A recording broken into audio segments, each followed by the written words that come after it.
ค่ะคุณเจริญพรวันนี้สิพามาเบิ่งบรรยากาศวันนี้สิพาเบิ่งวัดกำลังสร้างไว้เนาะกะขอสุขีเจริญพรสตางค์ตนนิยมทั้งหลายมื้อนี้ครูบาสิพามาเบิ่งสถานที่เป็นเขตธรณีสงฆ์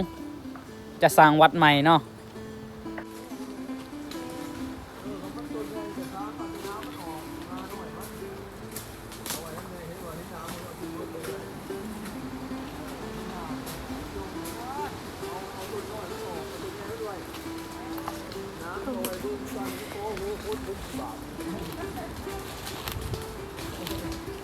นี่ก็เป็นสถานที่ธรณีสงฆ์เป็นสถานที่จะสร้างวัดเนาะตอนนี้ทำการเฮ็ดทางป่า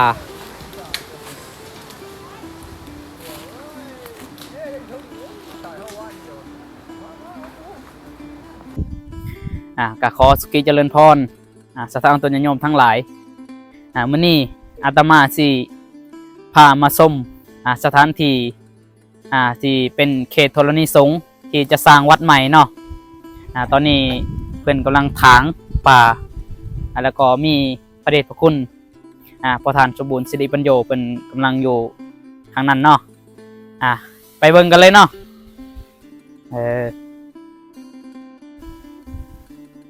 เพื่อนกำลังถางถางเพื่อจะสร้างวัดใหม่เนาะมาพี่ก็ได้มาตามมาแจ้งอย่าบอก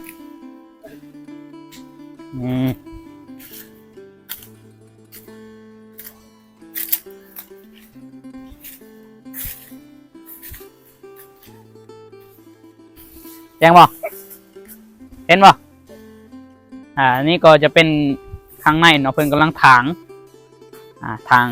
บ่ทันได้แล้วเทื่อเนาะตอนนี้ประสงค์สามเณรเพิ่นกำลังสิซอยไม่ออกเพิ่นเนาะมาเบิ่งทางในเลยพายเบิ่งเลย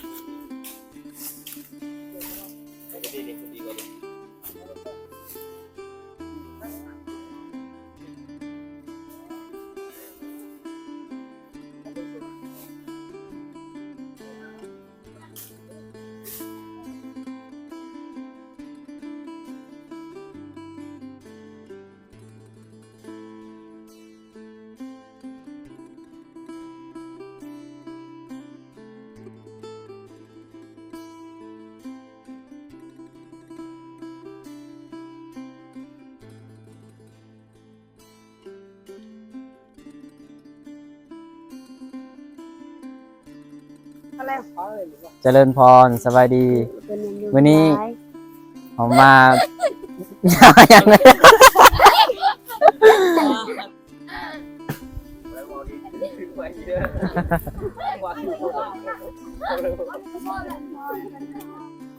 สุขสบายดีสุขีเจริญพรท่านผู้ฟังทั้งหลายมื้อนี้ครูบาสิมาถางสถานที่จะสร้างวัดใหม่เนาะมาเบิ่งกันเลยว่าเป็นยังไงเนาะ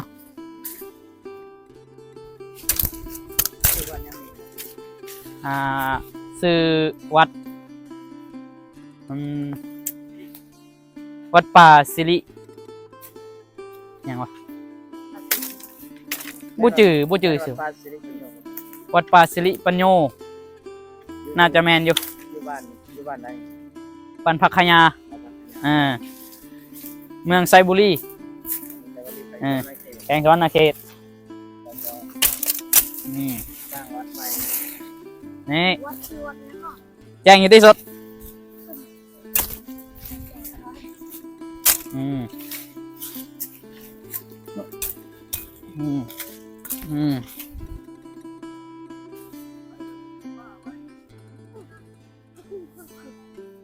ปิดคลิปก่อนนอเจ้าตอนนี้มันกำลัง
แค่เนี้ย เปลี่ยนหญ้า